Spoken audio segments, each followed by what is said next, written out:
welcome to episode number 211 of the Canadian Prepper Podcast that we are recording August the 13th, 2023. My name's Eric, host of the show based in Southern Ontario, a hunter, target shooter, ham radio operator, and computer geek. So first responder, witness an over-reliance on emergency services during major events. Started a small preparedness company to get people better prepared for at least 72 hours, if not longer. And I'm the Frugal Gunny. I recently moved to Northern Ontario, pretty much in the middle of nowhere. An off-gridder, a shooter, hunter, fisher, gatherer, trapper type, and a generalist. And I only recently came to accept that I'm a prepper. You see Melissa chirping us in the chat already. Yay. It's going to be one of those nights. That's awesome. If you want to help support the show, keep the Canadian Prepper Podcast on the air, you can buy some swag. We've got the Canadian Prepper Podcast t-shirt and the tactical Velcro patch available at prepperpodcast.ca. All the proceeds help keep the lights on and the backup generator fueled, and they give Melissa somewhere to come and chirp us on Sundays. And if you're enjoying the show, please take a few minutes and like us on Facebook and submit a review on iTunes. Also, we want your feedback, whether good or bad, or just if there's a topic you want us to cover. You can email us at feedback@prepperpodcast.ca. All right, so we've got some switching content for you in this episode. We'll start off with some recent news articles. We'll update you on our personal preps, and then we're going to get into the main topic. We're talking about gear swap over for the impending winter season that's coming up. Yes, I said it, and it's August. Oh, yes. Somebody had to. This is true. All right, so moving into the news, got a quick article here from cabinradio.ca, and it talks about a Hay River region told to evacuate as Northwest Territories descends in the crisis is the title of the article. And it's talking about some wildfires in regards to that area. And this is actually the 8th time that the Northwest Territories community has been ordered to leave because of wildfire this summer. That's a lot of times to be told to evacuate. Wow. I'm trying to imagine what it's like to do that. Yeah. Wow. I imagine to have it 8 times. Yeah. Do you start to live lightweight? When do you do I don't know. Yeah, like you're just kind of getting, you're just kind of settling into home life again, and then you're told to pack up and get out. It's the second time that Hay River's been evacuated since May. Wow. It's talk about back-to-back evacuations. That's a tough go. I feel for them. Yeah, that's tricky, but just kind of brings home the whole wildfire episode that we did a few episodes ago, and just again, the whole kind of points out the fact that it's happening, and it's happening in Canada, and it could happen really anywhere. So, does it ever? But 8 times, I thought that was that's a lot. So I figured this would be a good article to bring in, just to open everybody's eyes to the fact that it can happen multiple times, and we're not talking just once or twice. 8 in the season. Yeah, that's pretty wild. If any of you of our listeners are out there from that way out, please let us know how that is and how you're all doing.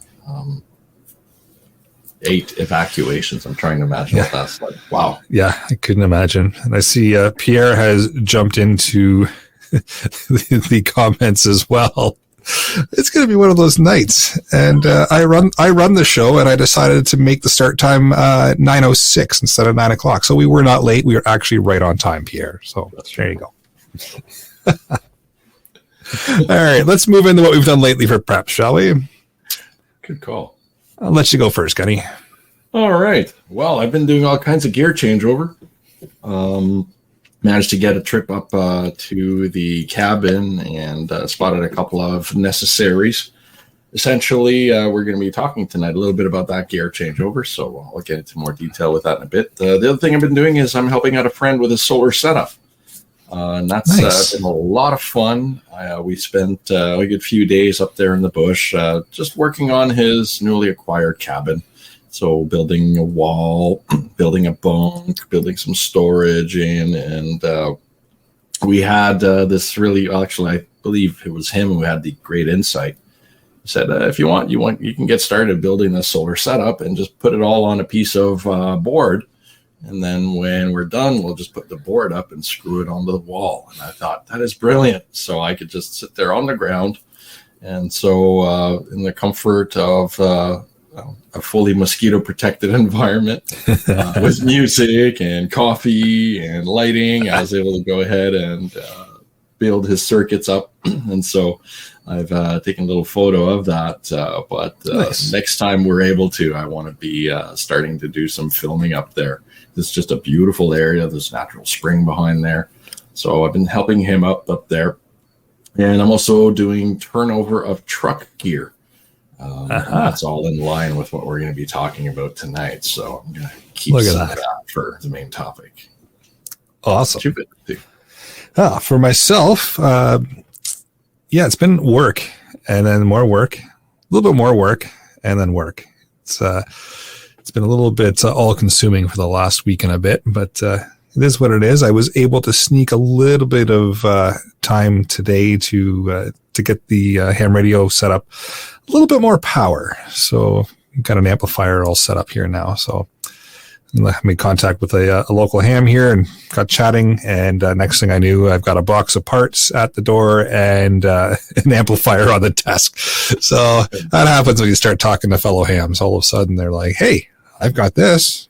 Here you go. So what a great community. Oh, yeah. It's fantastic. And just, I picked it up from actually a ham in the area that I hadn't talked to before and was willing to just make contact through one that I have talked to and was willing to sit me down and show me how to use it and how to operate it and walk me through everything. And even said, you know what, you got problems or questions down the road, just call me up and I'll help you out with it. So it was fantastic. And now I can get all the FARs. Brilliant. So we'll have to do another episode down the road once I get this thing actually figured out. We'll do another ham radio episode and we'll fire it up and show all the FARs on another live stream of HF. So because that was fun, the last episode. That was a lot of fun. It was a great introduction. I've got my book here handy. I was showing it to you earlier there, but I'm looking forward to doing another dive into it as I read further in. So I'll be looking forward to that episode. That'll be good. This thing will do about 600 to 800 watts right now. If I do some updates to it and throw a couple of bucks into it, it could go up to about a kilowatt to a kilowatt and a half. So we can push some real power with it if I want to go down some rabbit holes. And of course I do. So we'll see. We'll see what happens down the road. But rabbit holes. We'll keep her low power for now until, and by low power, I mean about 800 watts. So it's not actually low power, but we'll keep her a bit lower until I get comfortable with it. And then maybe I'll start tinkering. Oh, very nice. Hey, I want to give a little shout out here to Dave on our chat. He says, an African colleague once told me, you are never late, only delayed. I like that. I'm stealing that. That's good. That's good. Yep. Yeah, I'm going to steal that and I'm running with it. There we go. So take that, Melissa and Pierre. All right. With that, we move into the main topic. So like we kind of alluded to, we were looking at doing a little bit of a talk, and we do this every year in and around this time, sometimes more into September versus August, but we figured we'd talk about gear swap and just getting ready for moving over into a new season because it's coming and it's coming quick. So we're going from the nice warm weather to the fun-filled, cold, dreary, snow-filled weather. Someone had to say it. It's coming. Just accept it. So we figured we'd do a little bit of talk. We might do another one later on down the road as we get closer, but we wanted to get everybody's mind started to think about the fact that old man winter's coming. The snow and the slush and the sleet and all that fun is going to be here before you know it. So we wanted people to kind of start putting their mind to the fact that we've got to maybe start at least thinking about what we want to do with our stuff, thinking about how we want to switch our kits over, and how we need to get our residences ready and our place of living, wherever it may be, ready for that switch because, like I said, it's coming quick. So that was the idea for tonight. And you can see we've got some people in the live chat as well. So feel free to jump in and throw your ideas out there as well, because it helps kind of drive the conversation. So yes, and a peanut gallery is always interesting and entertaining too. It is, yes. Yep. So feel free.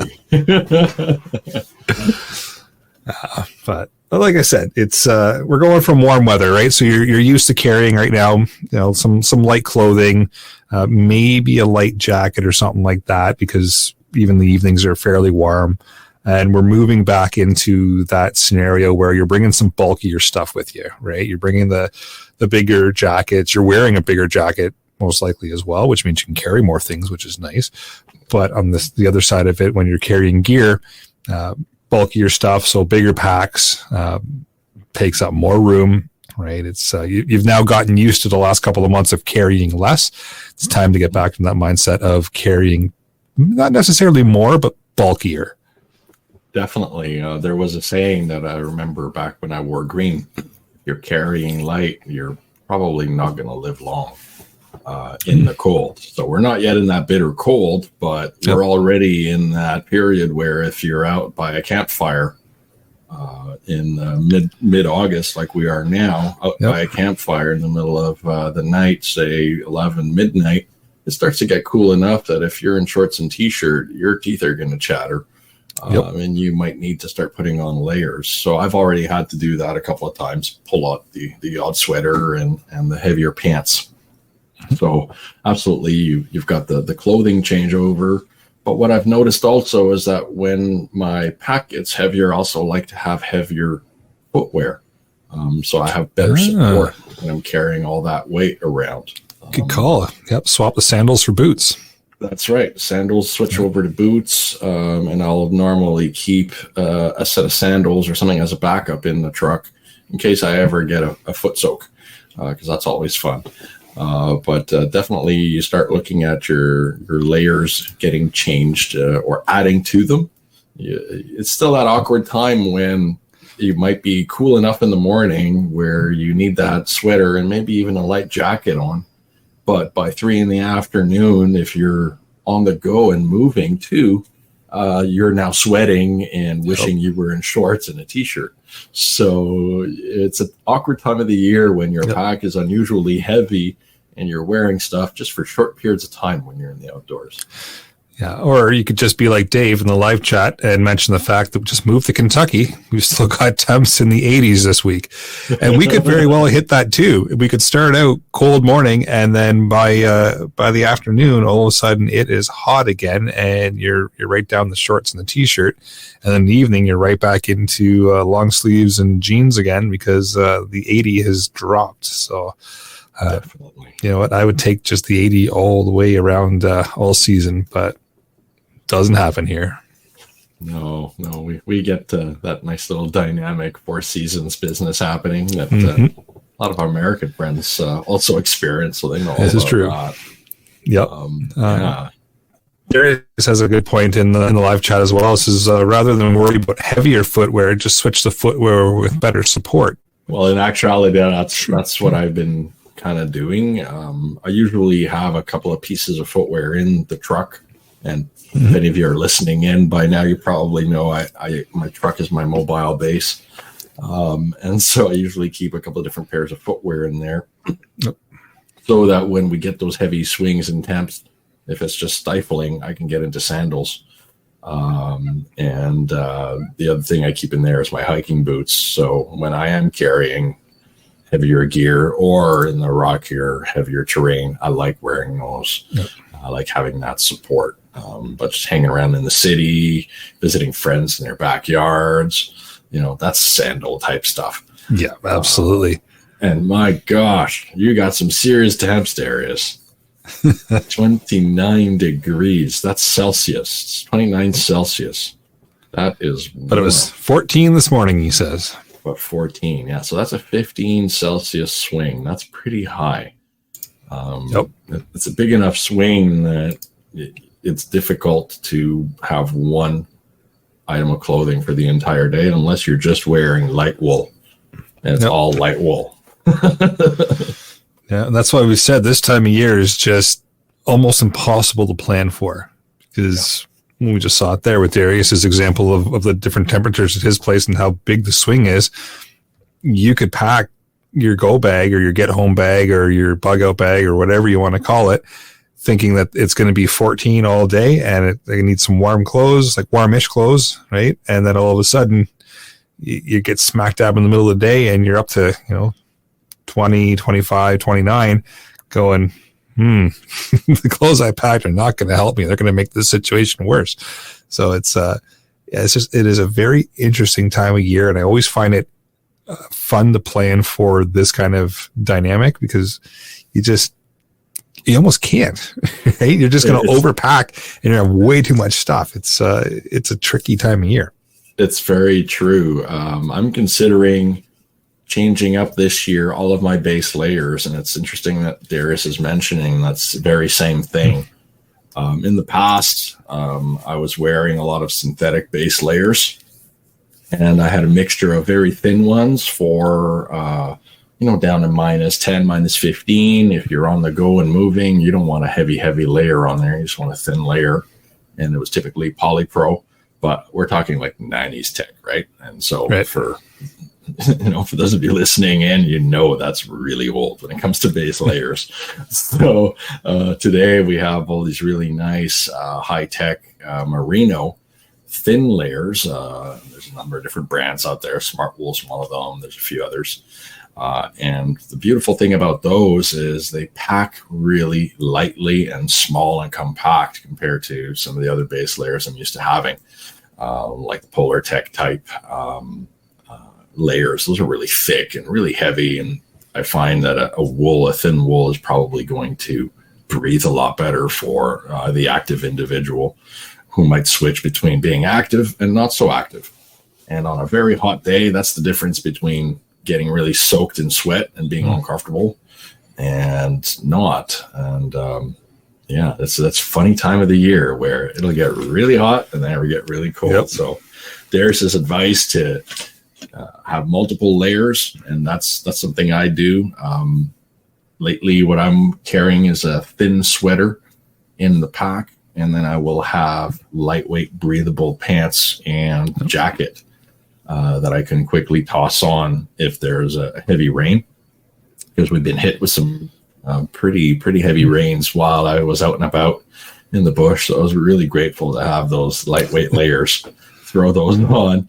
If they're in your go bag, a day where you get soaked and you might be miserable, not a big deal because you had your rain gear with you, right? So it's that time of the year where you just want to have access to them, but you don't want to have too much because it just gets really out of hand. So it's that time of the year where I still have some mosquito gear around, but I don't have any bug juice around. Right. I won't have the mosquito coils. Don't really need a thermocell anymore because, you can tell me that you're all tough and coat yourself with mud every time you go outside. Right on. You're hardcore. Awesome. But I'm not like that. Nope. I know I can, but I prefer to be comfortable and also be presentable when and if I come out of the bush and I need to go to the store and deal with people. Right. Because they might look at you funny if you come out full of mud. So there's certain solutions that are really great, but not practical. So this is one of those things where if you're living in Canada, you're out in the bush, you got to deal with bugs. You can have a little bit of gear with you, or you can have a lot, depending on what you do. I typically have a lot because I'm doing all kinds of stuff at any time of the year. But it's that time of the year now where I can start to scale it back. I can keep a little bug net for my head. And because I have longer layers that are breathable, we're good, right? So there's different ways to cope with minimizing your gear. Because you're taking on other gear, I like to scale back on anything that I can get rid of. Right. Unfortunately, there's not a whole lot of summer stuff that I will be getting rid of completely. This is the pack gets bigger and heavier and gets swapped out. So I'm sure you find the same thing with yours.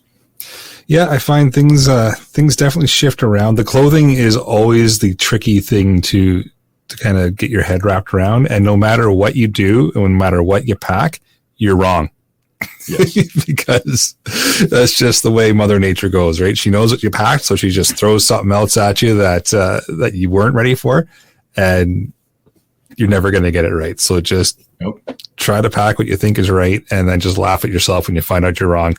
And just be thankful at least you got something with you that you can use to get out of whatever situation you're in. And, yeah, if you're soaking wet, you've got, you change into something that's a little bit warmer. Well, at least you're dry. You're going to be a little extra warm, but at least you're dry, right? Exactly. It's temporary.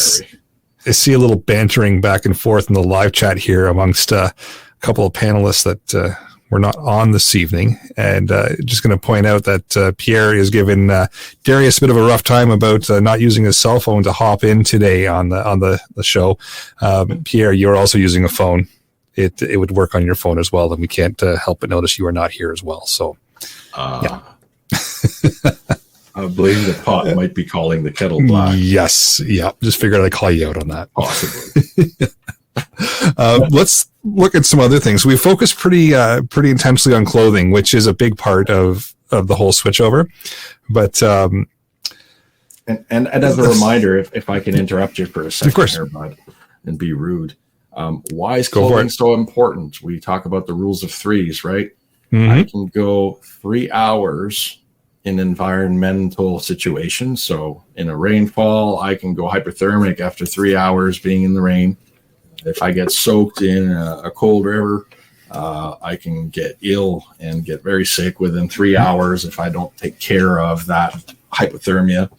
I can go 3 days without water. Those 3 days will be very uncomfortable and horrific if you get to day 3, but you can go 3 days and you can go 3 weeks without food. So priority is definitely weather. And unless you're carrying a rolling shelter with you at all times, you should probably be dressed in some way, shape, or form for the environmental conditions. So that's the end of that sermon. So let's consider what is important for the clothing. Well, it's because it's an odd time of the year. And so if you're not ready for the environmentals, you can mess yourself up. If it's a 25-degree swing like I saw earlier today, I was out in just jeans and jean pants and running shoes and a T-shirt, and I was almost too hot and sweaty, but I was out in the bush moving an ATV. So I didn't really want to be in shorts because I'm out in the bush, right? I prefer to be in pants during those days. It's one of those situations where if I'm sitting still, not moving around, I'm in the truck moving, that's not so bad. But if all of a sudden I'm moving a lot of heavy gear in and out of the forest, now I'm going to be sweating. And so you get very uncomfortable very quickly. And when you're in the 25 to 26 degree range and you're sweating heavy, it doesn't take long for you to feel uncomfortable and not have a great day. And so it's easier when you can be properly prepared, be ready for the clothing thing. So I had shorts and I knew I could switch into them or sandals, right? And what I did is I actually changed footwear when I was done out of boots into shoes, and that cooled me down. Right. So I find it's just that odd time of the year where having a whole lot of different clothing items is really useful. It gets cold enough that your teeth will chatter at night, and that will differ from person to person, of course.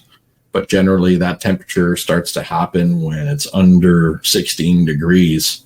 Environmentally, people can start getting the teeth chatter if they're not properly dressed. It doesn't take much, right? And if it's a little damp, that'll hit you even harder. And we got a really great comment here from Darius. Sure do. Yeah, that's why I figured we'd highlight it. Just mentions that an important note on the whole rule of threes, that only counts if you're fully hydrated and fed to begin with. So if you start out and you're not fully fed, you're not fully hydrated, that rule of threes has already started, and it started a little while ago, right? Before you were even thinking about, okay, I'm in a pretty bad situation here. Now I got to start thinking about, I've got 3 hours for this, 3 days for that, 3 weeks, It started a little while ago before you were even thinking about that you were going to be in this situation. So that's a fantastic comment from Darius. This is a great point to mention. 100%. Yeah. We were told in the day when I wore green, if you're feeling thirsty, it's too late. You haven't been drinking enough. Yep. So they just hammered that into our heads. And again, it's not a big deal when it's really cold outside, although you can easily lose your hydration when it's cold out. It's happened to me before, so I know it can happen. It's a bit less likely, but if you start off on a hydration deficit, as Darius mentions, it's very easy, very, very easy to dehydrate yourself. So, yes, good point. And the clothing is a major factor in that. Yep. So let's not discount the clothing. No. So it's that time of the year where I'm doing that changeover. And for all you hunting aficionados, I'm also starting to gather my hunting gear and prepare my hunting gear other than just clothing. So we're talking about zeroing rifles, from training ammo back to hunting ammunition. We're talking about doing maintenance on the crossbow or the bow if you're running a bow for your hunts. There is potentially changeover in your shelter gear, so your tenting arrangements. In my case, I do the hammock thing. So when I'm using my hammock in the full summertime, I don't need all those insulative layers that it comes with, so I can leave those packed away in storage. But this is the time of the year when I like to have that extra layer in the pack for that hammock in case it does cool down. I can be really comfortable. So that's all part of the hunting gear switchover. And I include my truck as part of that. So this includes tires, rims, recovery gear. I start to have more shovels around at this time of the year. Not that we have a whole lot of snow yet. Oh, yeah, I used that 4-letter word. Oh, no. I said it first, so you can blame me, everybody. When that hits, I don't like to be caught unprepared. Typically in the city in Canada, in the more southern latitudes, we seem to have issues with that. I'm talking to you, Toronto. But Ottawa is just as bad. Vancouver, you can be forgiven. Y'all don't get much snow over there. I want to winter in Vancouver, by the way. We'll figure that out someday. But Toronto, man, tragic the way they handle their winter changeover. And Ottawa's not much better from my experience. So if your city is also a horror show when the seasons change over, let us know, because I think everyone's going to let us know. yeah, it'll blow everything up on that one. Yep. So I like to have everything ready in my truck for that season changeover, including snow tires. And that's not something I do anytime yet, but I start lining things up. Where are the snow tires? So, because I do my own changeovers. Like a lot of people out there, I keep a separate set of rims, and I save a lot on that maintenance aspect of it. And even if you don't do your own changeovers, start to mark in the calendar when you're going to call the shop to book yourself in, because there's going to be that wave and you're not going to get in, right? Yeah. So call ahead and book it now, even if the shop will let you do it. Because then you're, even a month or so ahead, maybe 2 months. Yeah, right? If you're dealing with a shop that does tires right now, they will love having you, because this is their slow time of the year for tires. They got all the time in the world to handle your tires and your rim work. When things get really crazy, those poor mechanic shops, they're just swamped, and they're booking you for 2-3 weeks ahead. That's when people scramble and it gets stressful. Man, do yourself a favor, do it up front. So the other thing that I do is I keep an eye on the temperatures. When the average temperature starts to drop below 7 degrees, I'm already thinking getting into that switch, and I'm usually there. So that generally happens here in this area sometime in October, November. I like to have them on, and then I'm good to go. Then talking cooler weather. So we've gotten into the whole clothing thing, but a lot of people will also carry, water, liquids, food, that kind of thing with them in their go bags. Keep in mind, water freezes and that's going to sneak up real quick. Right. Or if you're carrying cans of anything, if you're a pop drinker and you're carrying pop in your kits or any kind of other carbonated drink, that freezes. And it'll all of a sudden one morning you'll come out and the can will be burst in the bottom because it's frozen overnight, and you're going to go, well, Now all the clothing that I switched over is covered in whatever liquid I had in my bag. And now I'm starting from scratch. Right. And it's caught me before off guard where all of a sudden that exact thing has happened. I've gone, I knew it. I just didn't think to do it. I've lost hydration bags because of that. Right. That's a dumb way to lose a Camelback, just as Gregory mentioned. So, if you've got a Camelback, if you've got a hydration bag that you keep in the pack, just get that hose cleared out, empty out the bag. There's other ways to carry water around in the wintertime than the bag. There is a hard metal canteen. If you don't fill it all the way up, if you fill it, say, about 3/4 of the way up, when it freezes, there's plenty of room and air for that ice to expand and then shrink and do whatever it's doing. And the bonus of having it in a steel bottle or a steel can is you can actually heat it up directly on a flame, and now you're melting ice. And it's always more efficient to melt ice with a flame than snow.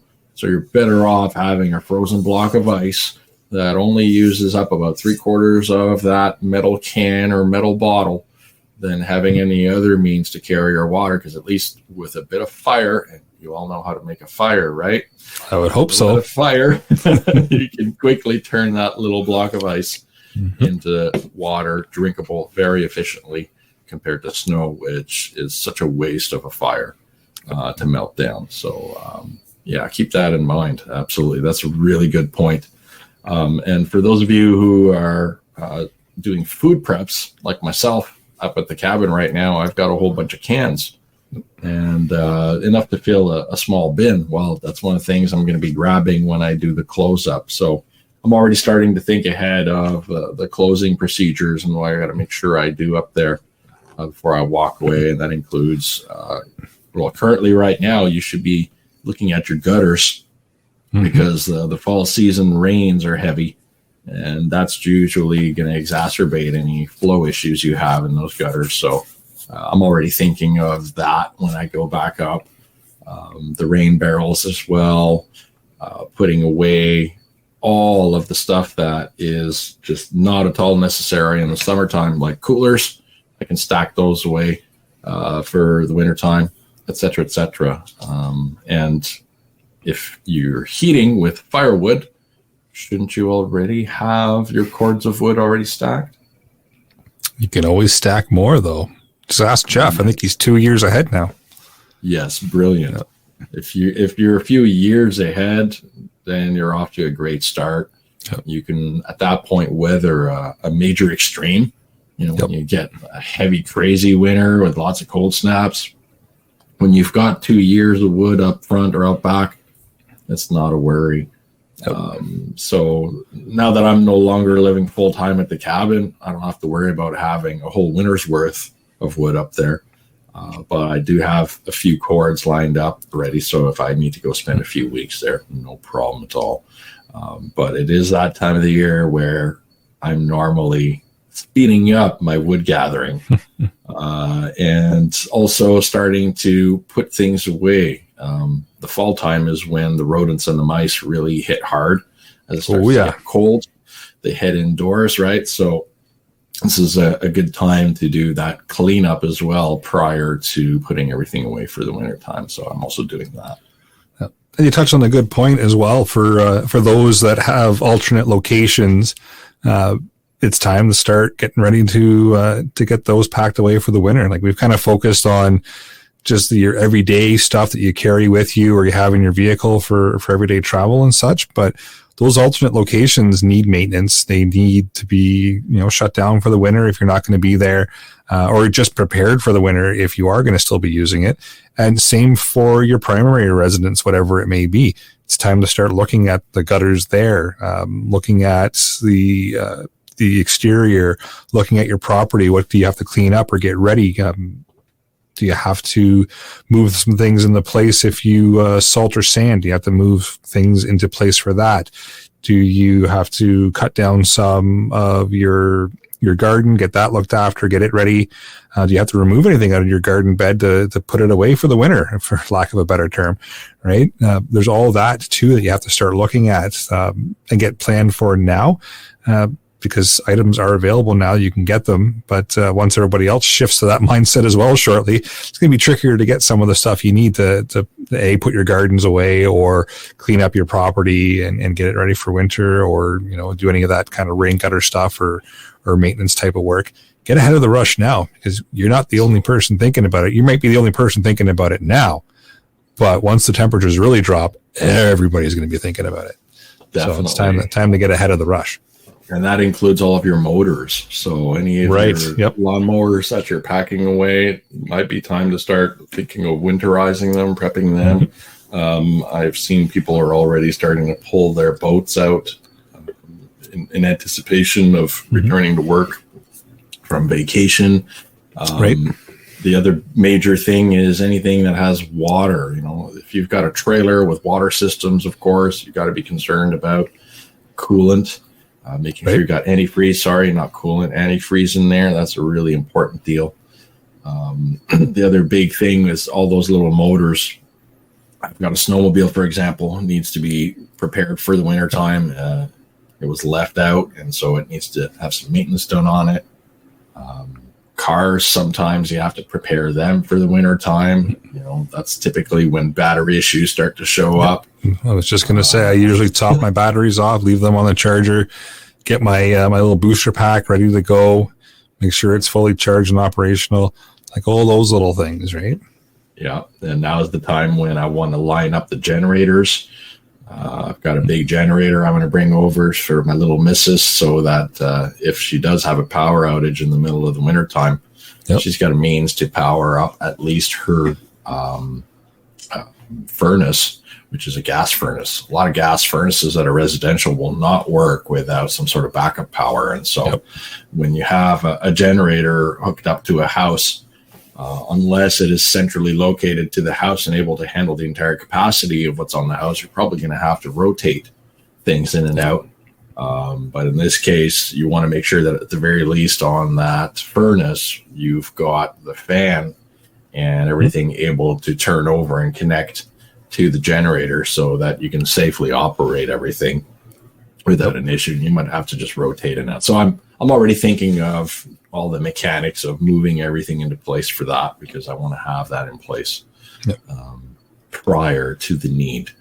As everybody knows, it's when you're not ready that is when you'll need it. That's right. Another thought. So not only just putting those small engines to bed and ready for winter, the engines that you put away for the summer, it's time to start getting them ready too, right? So if you haven't done that oil change yet on them, or you haven't checked the belts, or you haven't checked the spark plugs or any of that kind of stuff, it's time to get them ready to go. Because after that first snow, you're going to be going for that snowblower, and if it doesn't start, there'll be some words flying, right? Oh, yes. So, and guaranteed, Murphy's Law, right? It's just not going to start, and we're going to get that first dumping of snow, and it's not going to be fun. So make sure all those winter toys are ready to go now. And then you'll be happy when the first snow flies. You'll just be laughing, just going, and your neighbors will probably be cursing and swearing, going, "Why didn't I do that?" Right?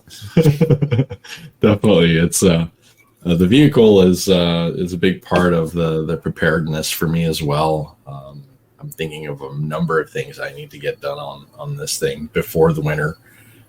Recovery gear. If you're out and about in the wintertime, one of the things that happens the most is that you get stuck in snow or you end up in a ditch.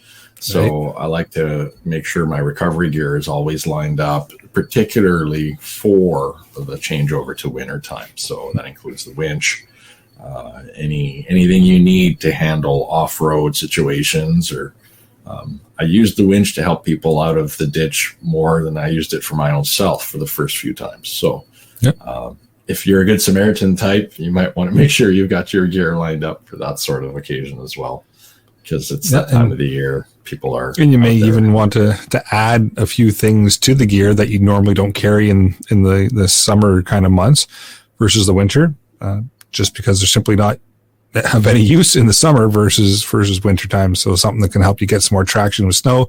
And of course, depending on where you're driving and where you find yourself, you might need help with traction if you're way out in the middle of nowhere running, trails and such. Yeah. But if you're just doing regular city runs or town runs and that kind of stuff, you might not need something to help you with traction during the summer. But in the wintertime, 100%, you're going to run into that scenario where either yourself or someone else is stuck. So kind of turning your mind to what kind of gear you need for that versus when you're not likely to get into a situation where traction's an issue. It's turning your mind to that as well, and just reminding yourself what it's like when the snow flies, because we all like to forget as we're going through the summer. Very much so. It's so easy, isn't it? We complain about it is, yeah. We complain about the heat, And then all of a sudden, here's old man winter. Yeah. Fortunately, I usually have my hunting gear at the ready, and I'm usually excited at the season changeover because it means hunting season is upon us. So I'm not usually unaware of winter coming. Well, sometimes what occurs, and I hope everybody is listening carefully to this, sometimes what happens is that your plans get changed on you. Situations occur, and you all of a sudden don't have time to do everything you had anticipated you would have time to do. Right. And that's what typically happens the most with the people that I know. They're busy people. They've got children. They got businesses. They've got jobs, right? Things happen. Things slip. There's urgencies. There's unexpecteds, right? And next thing you know, something slips, and bam, you're caught unprepared, right? I'll do it tomorrow syndrome. Yes, I'm guilty of that myself. Me too. I'm super guilty of that with all the things. Yeah, there's been a lot of times where I've been saying I'll do that tomorrow for a year. Tomorrow's here. I'm not ready for this scenario. No. But you know what? It is what it is, right? We're only human. Yeah, exactly. And sometimes you're already partially prepared for that other scenario. So because you're partially prepared, you'll focus your attention on other things. It's human nature. Got it. Exactly. The same way. No, it's like I said, it's that interesting time of year where everybody's just comfortable with the temperatures we've been used to. They're comfortable with the weather we're used to. It's been a lot more rain this summer. I'll give everybody that, at least. There's been a lot more of that we haven't really been used to the last little bit. But, it's all of a sudden, it's going to just switch very quickly out of nowhere. And like you said, I'll do it tomorrow. I'll do it tomorrow. I'll do it tomorrow. Snow. Right. So that's why I wanted to kind of just have a little reminder episode of it's coming. And it's, time to start turning your mind to the fact that old man winter's around the corner. We can't fight it. Just embrace it. It's time to just start getting ready for it. I'm at the point now where it's the time of the year where I realize probably not going to get all those zillion little projects that I had anticipated getting done. I'm lucky I'll get one, maybe two done. But then old man winter is going to be on me and kicking my butt again. So, and it's time to start again. That's right. So time to hunker down and get her ready. And that's exactly the phase I've been in the last few weeks. I'm doing a little bit of the vacation thing as well. Of course. You got to relax a little bit. You have to a little bit. I've been giving myself that, but I'm also allowing myself to think about hunt season and the big turnover, including the truck and all that good stuff. And these are good things to do. My system for reminding myself and not forgetting is to actually write it down on a piece of paper with good old fashioned hand and pen or pencil. That's my way. Yeah, hey, can't lose it that way. Well, you can lose it that way, but it's not going to just disappear like certain computer files like to do. That's right. And the other thing that I found, and you can game yourself a little bit, and that's what I do when I write it down on a piece of paper. I'm probably going to lose that piece of paper. I know this.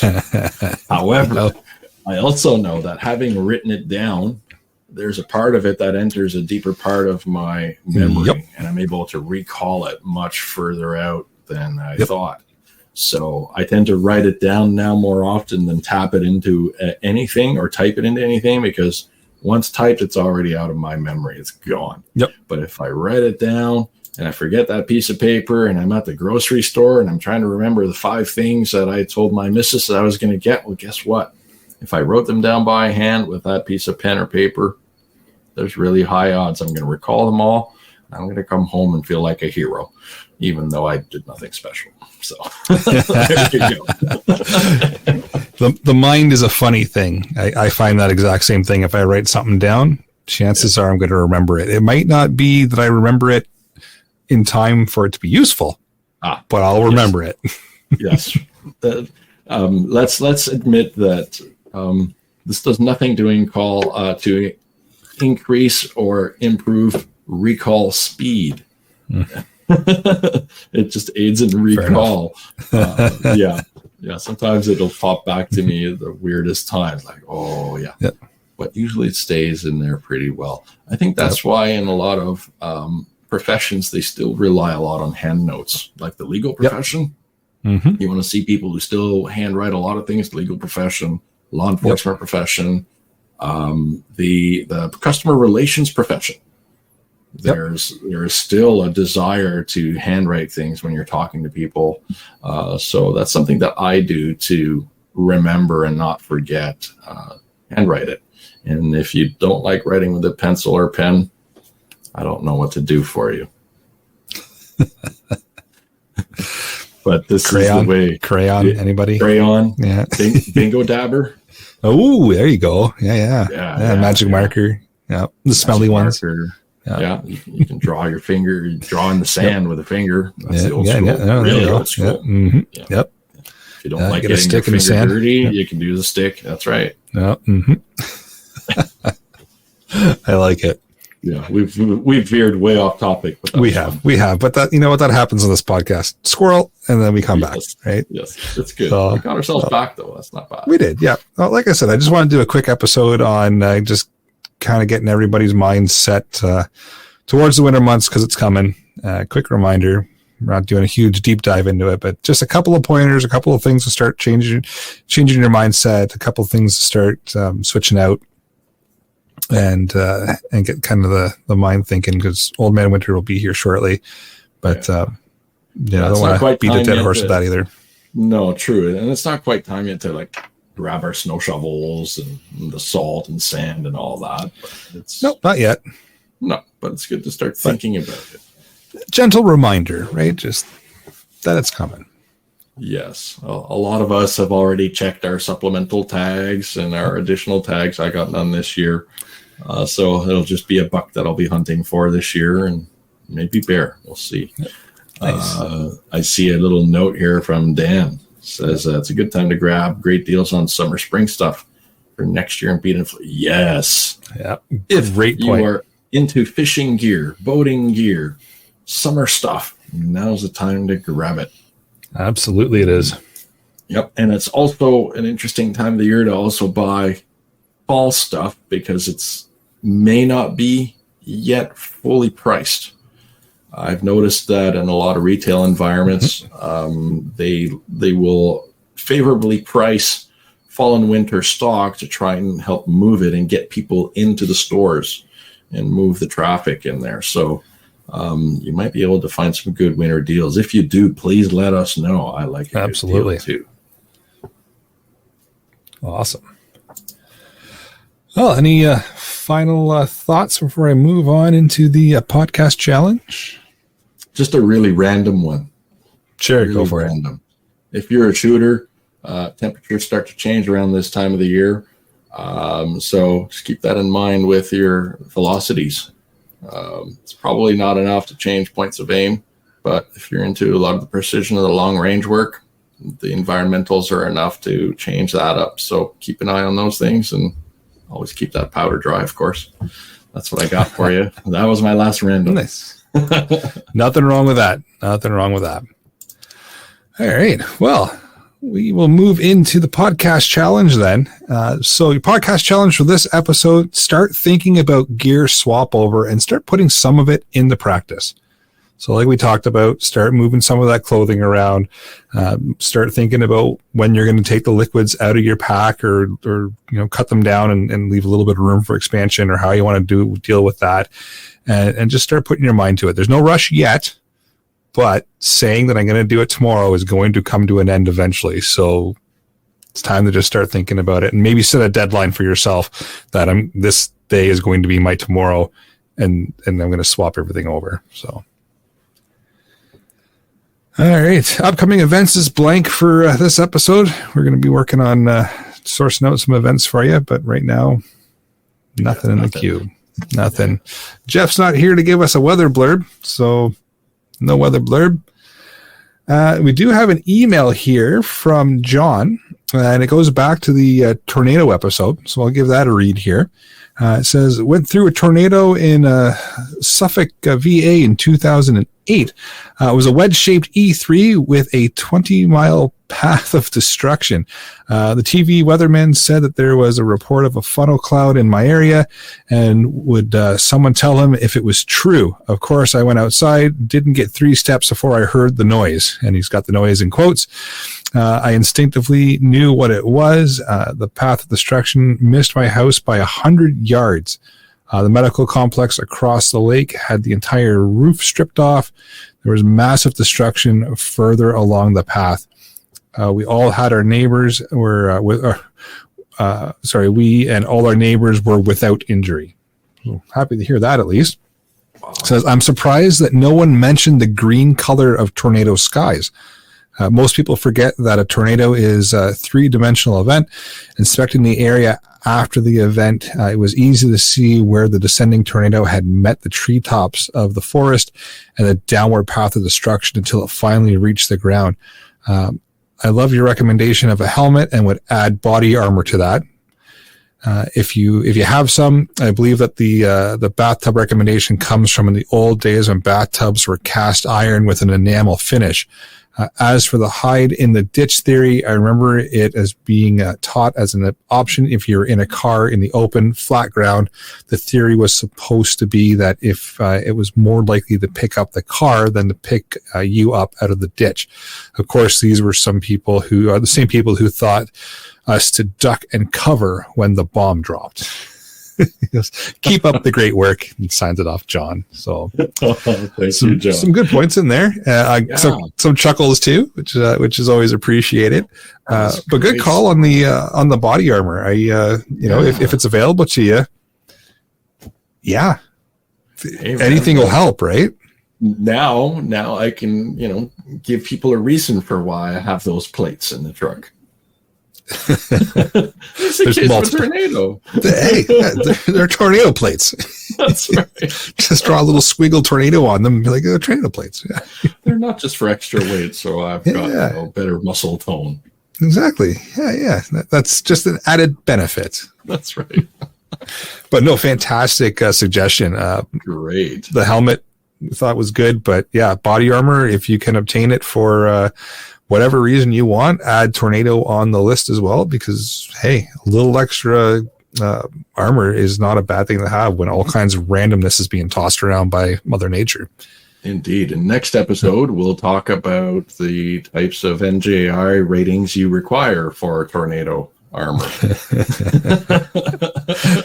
Maybe we will have to go down that rabbit hole. It is quite the rabbit hole when you get talking about body armor. I am willing, man. Like I want to make an air cannon and now throw debris at armor and see if we can evaluate that. I think we need a sponsor for that. Yeah, if anybody knows a body armor company that wants a sponsor for science, of course. Science. We are willing. I'll even throw on the white lab coat for y'all. Well, that makes it official. You need the white lab coat to science. It's just no stethoscope. Yeah, but I'll put on. No, just the white lab coat and some pens in the pocket. Yeah. Oh, definitely. Awesome. But thanks for taking the time, John, to send in an email. It's much appreciated. He's also sent in a further email requesting a topic for us to cover. And he's asked for lockpicking. I know we've touched on lockpicking in the past. He's asked if we could do a follow-up on lockpicking. So we'll have to start bugging Alan and see if we can maybe get him to come back for a lockpicking episode. we'll see. Cool. Yeah, but that is it was on the list before, but now it's definitely on the list since you've asked for it there, John. So we'll see what we can do about getting Alan on to talk about lockpicking, or maybe we can find another subject matter expert. But Alan's kind of our guy for lockpicking, so we'll see what we can do. I would love to be around for that one. I got a million questions. I already have my little practice locks right here, so. Very nice. Very nice. Yeah. Awesome. Well, with that, any shout outs, Gunny, before I forget to ask? I got none at the moment for you, bud. Perfect. No problem. With that, I'll bring episode 211 of the Canadian Prepper podcast to an end. You can find the podcast on Podbean, iTunes, Spotify, or of course your favorite podcast app. But please help us out. Submit a review. It does help other people find us. Where can everybody find you, Gunny? Well, you can find me on Facebook, on YouTube, on Instagram, and of course on the Discord channel. And feel free to reach out to me anytime. Awesome. And of course, we do record the shows live on Facebook and YouTube. If you want an early peek at the shows, you can subscribe on the YouTube channel, Canadian Prepper Podcast. Click the notifications tab and you'll get a nice little alert when we go live. For myself, you can get me at rapidsurvival.com. There's live chat there. You can also email feedback at prepperpodcast.ca. Thanks for joining us this evening. Until next time, be prepared, stay safe. Keep learning.